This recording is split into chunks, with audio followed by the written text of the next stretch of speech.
Hey everyone, welcome back to the Roadcast, episode 16. Been a minute since we had a chance to talk, but hey, we're here now. Again, if you get a chance, you can find my podcast on YouTube, Spotify, and all major podcast platforms. Just want to apologize for not uploading in a minute. It's been super busy at work, and I haven't had a chance to get things together. Been kind of trying to find a way to decompress a little bit, and I want to make sure that I actually put out content that you guys enjoy listening to, and I don't ever half-ass it, which I'd highly recommend to everyone else as well. So today's podcast is going to be super cool. We're going to be talking right about the election debate that we had last night. Then we're going to get talking into one of my favorite topics, which is currently this whole Google censorship lawsuit issue that we're going to get to. And then, yeah, let's jump into it, and we'll get it kicked off and started, and let's have some fun. It's really good to be back. I'm glad to be talking with everyone, and again, we'll keep these coming more frequently. Hopefully I'm not spending as much time at work anymore to where I just don't have the energy to put out a great podcast. So starting off with these debates, damn, I don't know about you guys, but I was kind of blown away by the debate last night. It felt like it was the first debate in a long time where everyone had their opinions heard, from a sense that it seemed very civil to a certain degree, of course. It was really well done. I like the idea of cutting off someone's microphone. And that was one of the issues I had with the first debate, was I felt like I couldn't really hear the ethos of the arguments that were being made from both sides, because it was like they were just talking over each other and attacking each other. And you did see that a little bit here during this debate. But I think that the moderator, Kristen Welker, did a phenomenal job. She absolutely controlled the room. She pulled everything together, and she was right there asking, tough questions to both sides, and I was really impressed. If I had a choice in the future, I think Kristen Welker should moderate every presidential debate for the rest of the time. I don't know that there would be a better person equipped to do that currently, so hats off to her. Kristen Welker, and until we find someone better, is Bay at this point in time. Let her run those debates, and let her basically rile in the candidates and keep things moving and flowing. What did you guys think? It was very cool. It was cool to hear their opinions get out and hear what they really thought on both sides and how they're going to deal with some problems. I personally still am against kind of like the personal attacks. I think that's just petty. I don't really see a need to do that. I also don't see a personal need to talk about people's family members, but that's just generally how I feel. I think that family members should be off the table, because in a sense you're not voting for someone's family, you're voting for who that person is, right? And what that person stands for, not where their family is currently, or what their family's done, or what their family's going through, because it's like that doesn't really matter at the end of the day. Sure, I get from the perspective of that affects the candidate themselves, and that may inform their decisions and opinions when they come to the table. But at the end of the day, I don't think it really matters. I think the focus should be on the candidates and what their policies are going to be, right? Because I think that if we can get the debates, and again, hats off to Kristen Welker, I think if anyone can do it, she can do it. But if we can start getting candidates to the point where we're just focusing more so on policy instead of personal attacks and you did this, you did that type conversations, we can get to a point where we can start holding politicians accountable for the policies that they actually are recommending and putting in place. I would like to see a board or something like this where it's like, okay, this is your policy. Do you agree with it? Yes or no? And if you don't agree with it, or if you do agree with it, please elaborate, and we're going to change it. And then whenever that politician gets elected and gets put into office, we hold them accountable for those actions and those policies that they wanted to be elected on. I think that we have too many politicians today that run on platforms that they have no interest in upholding or keeping. And I find that to be one of the biggest issues with politics, other than the snakiness of it and the sleaziness of it and the personal attacks and all that stuff. I really just want politicians to stick to what they believe in and what they say that they're going to do, right? To me, the ideal candidate is someone who is trustworthy and follows through with what they say they're going to do, even if it's something that I inherently disagree with, right? And the reason for that is I've just been let down by so many politicians for so long in my entire life, and I'm sure most of you have as well, where it's like, okay, you said you're going to do this, and it's clear that you want this done and you believe in this, but you're not actually going to do it, and it's not great. And that's completely different, by the way, from a change of perspective and a change of heart because of like new information coming in. I think those are two different things, right? On one side of the table, you have the aspect of, okay, you're the leader of the free world. Learning new information should be a daily occurrence to you. You should be one of the most informed people on the planet. And it's like getting that new information to provide you with better opinions that would inform your own policy to change it in positive ways that would, equal to positive change within the world. That's different. Saying, hey, you know what, I wanted to do this originally, but actually after, examining more information and getting more updates on this, I've actually changed my mind. And I think the best course of action is to do this over here, which is maybe a complete 180. And that's okay. That's different from, what we see sometimes where it's like, I want 100% this is the platform I'm running on. And then they get into office and they're like, yep, I still believe this. I still agree with it, but I'm not going to do that anymore. Or they provide some general politician excuse, like they blame it on the other side. Like, we don't have the Senate, we don't have the House, or maybe we have both at the time. And it's like, well, it's tough to get it done. It's like, yeah, life's tough, but that's the way it is. We all have to suffer through life, for lack of a better term. We don't get to be non-players.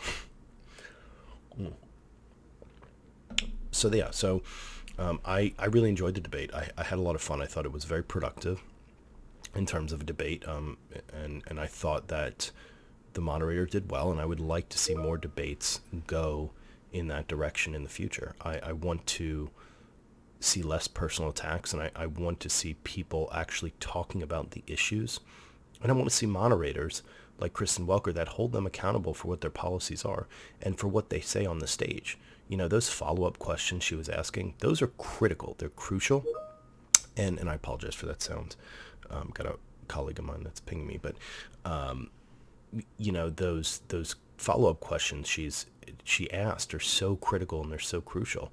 That's what you need to really hone into the important things, right? It's like at the end of the day, saying something is important, but those follow-up questions to really dig deep into what they're thinking and what the ideas are, that's what we need more of. We absolutely need that, and we got to find a way to do that better, right? I've seen personally, and this is just a side note, in Congress in general and the government, I've seen, because we've been so polarized, a issue where both sides are not talking to each other as much as they used to. You used to see a lot of legislation get passed that was bipartisan to a certain degree, and it's like, okay, we'll give you this if we can have that, and they kind of work, they kind of negotiate, right? And now we're getting to a point where I feel like our politicians are refusing to negotiate. They're refusing to compromise, and the only people that lose are you and me, right? They sit in their ivory tower, making millions and millions of dollars off of our backs and our tax dollars, and they spend it wherever they like. It is pretty disgusting to me at the end of the day, because the only people that are suffering are the average person, and it's like we need them to compromise more and to actually pass more legislation that helps the average person. I don't think anyone wants to see any more tax breaks for the wealthy. I don't, but I do think that everyone definitely wants to see the little guy helped, and the change in terms of like income between the poor and the middle class is not even that far as compared to the difference in income between the middle class and the wealthy. Like, that's like astronomically, the gap between those two is astronomically large versus the gap between the poor and the middle class. It's almost as if the middle class doesn't exist anymore, and we just have the upper class and the lower class. And it's like, everything that goes out really helps basically the upper class. And it's like, at the end of the day, those people in the lower class, we really need help.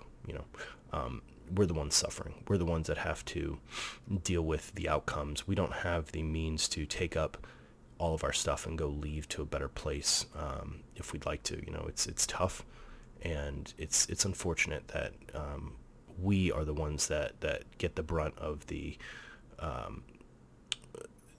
unfortunate issues that the politicians deal with, because they're the ones who don't want to play nice with each other. So that's my quick hot take on that. Now, second piece to this is something that I find super, super important in today's world, right? And this is actually about Google. Okay. So Google, if you guys don't know, is being sued by the U.S. government currently in an antitrust lawsuit. And this is crazy. The craziest part is Google is being co-sued bipartisanly by Bill Barr and Elizabeth Warren, leading the lawsuit. So if you ever wanted to see people on the side of the table come together and drive something as like a wedge between big tech and censorship, this is the one. This is the one that you should keep your eyes on. This is the one that everyone should be on the lookout for, right? And so the whole crux of this is actually the agenda by which they're suing Google on, and then the agenda that's kind of behind it, and the idea of like big tech in general, right? So let's break this down in two pieces, right? So the first piece is the lawsuit is based on the fact that when you search for anything online, Google is the provider of something like 94% of all searches. It might be 95% of all searches on every platform ever, right? So like if you actually go to, let's say you're searching on Yahoo, if I'm not mistaken, it was quoted something to this degree. It's like you're not actually searching Yahoo. You're searching in a Yahoo bar that actually routes its search through Google. And by that, it uses Google's algorithm to show you results just with a Yahoo page, right? It's not good. And that makes a lot of sense. And so the idea is that Google has a monopoly on all the searches in the United States and in the world, actually, not the United States, right?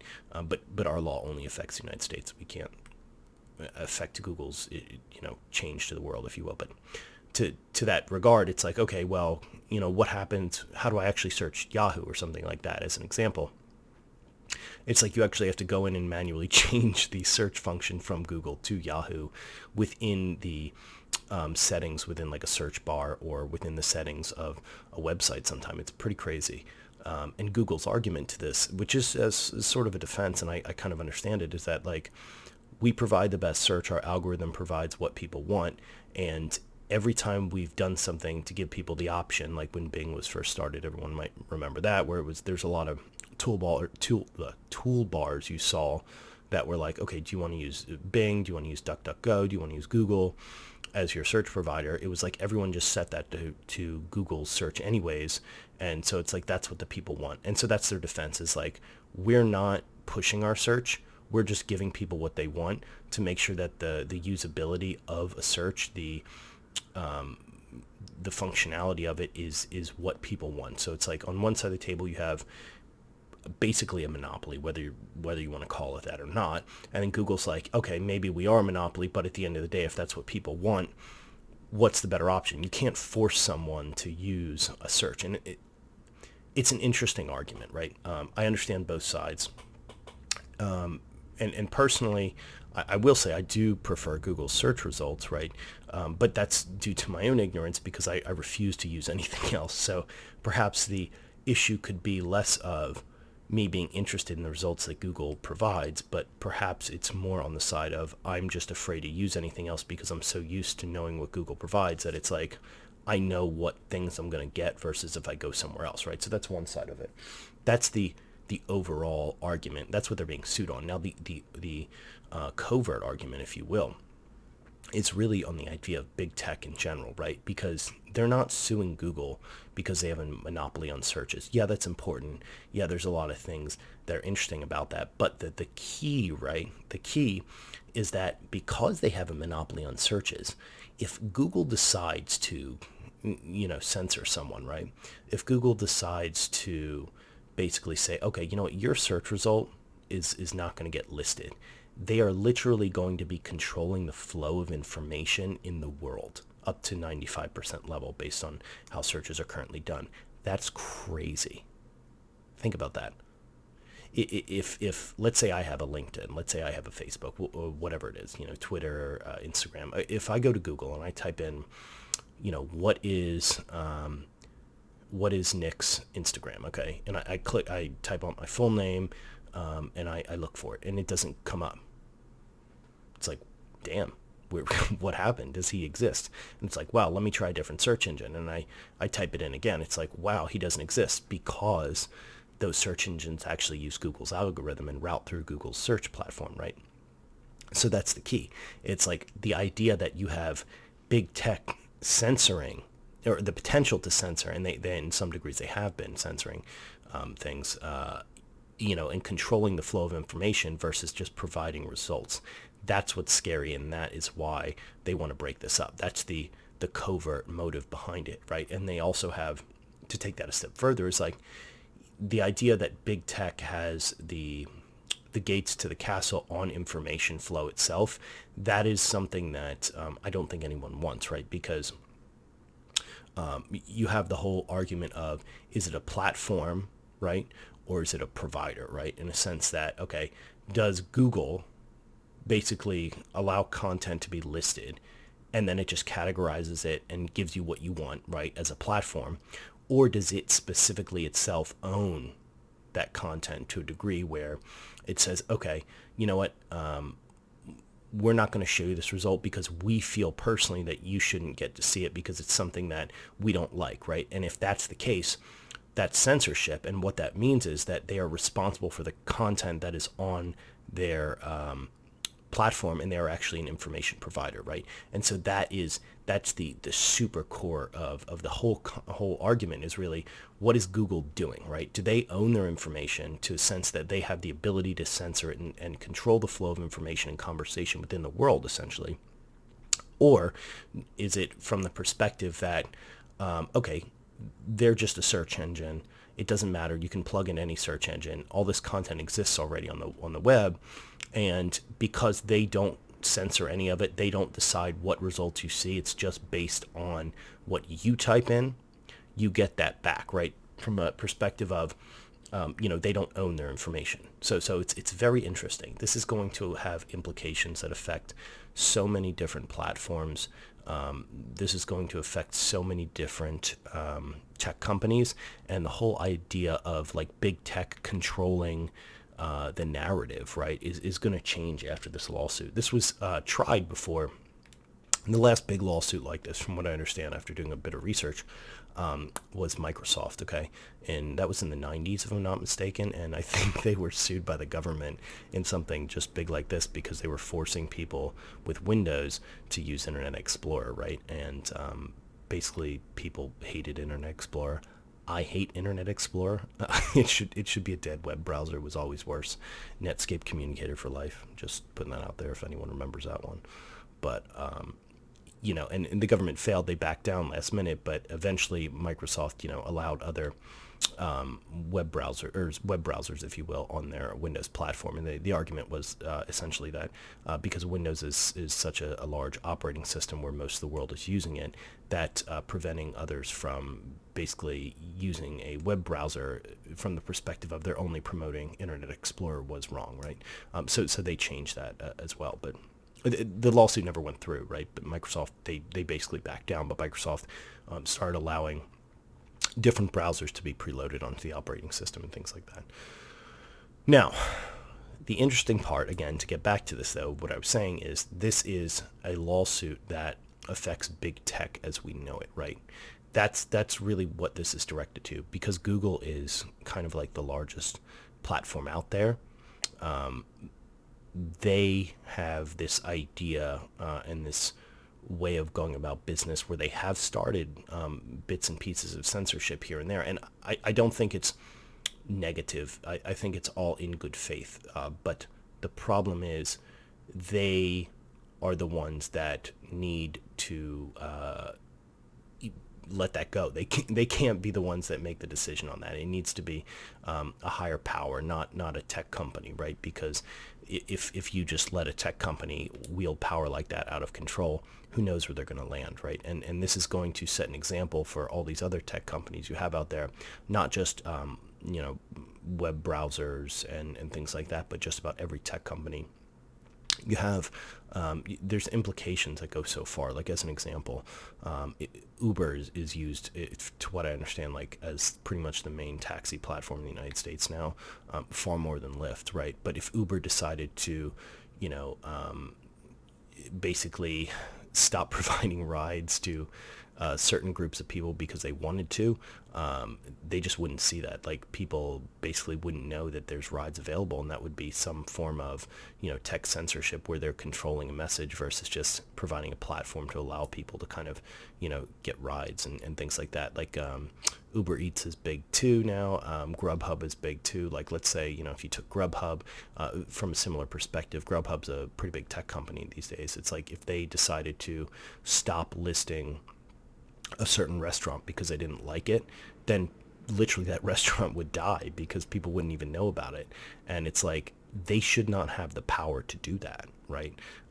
And I know I'm kind of like taking examples that are like tangentially related at best, but the point is, the idea that tech companies should be able to censor things is really what is the heart of this. And hopefully we come to a point where we figure out what is the answer at the end of the day. So I'm going to give you guys that, and I'm going to let you guys go. It was really great chatting. We're going to have a cast tomorrow because it's been so long since I did one, and I miss you guys. So if you get a chance, follow me, like, share, subscribe. This is Nick in the Broadcast signing out. Episode 16. It was great, and I will look forward to uploading episode 17 tomorrow.